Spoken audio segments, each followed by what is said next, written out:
Finally we are deciding to go to Sula wine. But आम्ही बुकिंगसाठी continue phones करत होतो. माझे एफर्ट्स तर थोडे कमी दिसतील, बट ती खूप प्रयत्न करत होती बुकिंग्स भेटण्यासाठी, जे की आम्हाला भेटली नाही. बट त्याच्याच नेक्स्ट टू सोमा भेटली. नेक्स्ट टाइम नक्कीच मी तुझ्या बुकिंगसाठी प्रयत्न करून तुझ्याकडे येईल असं सुलाला बाय बोलत पुढे निघाले.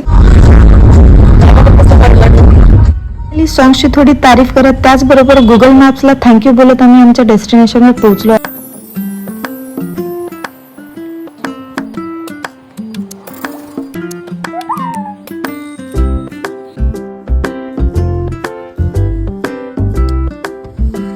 आता तुम्ही म्हणशाल हे काय बोलते तू, पण जिथे पाणी दिसेल तिथे मी जाणार नाही असं शक्य नाही. मला बिलकुल कंट्रोल होत नव्हतं की मी कधी पाण्यात जाते आणि कधी नाही.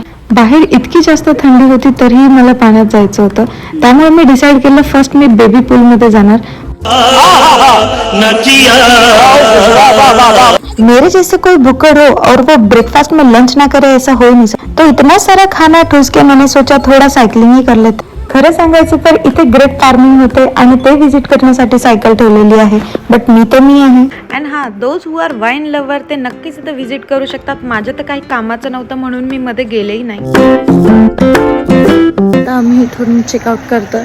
सोमाचा व्ह्यू तर तुम्ही बघितला आहे, म्हणजे मी स्वतःच फर्स्ट टाइम एक्सपिरियन्स केला. बट मला खूप छान वाटलं ॲक्च्युली.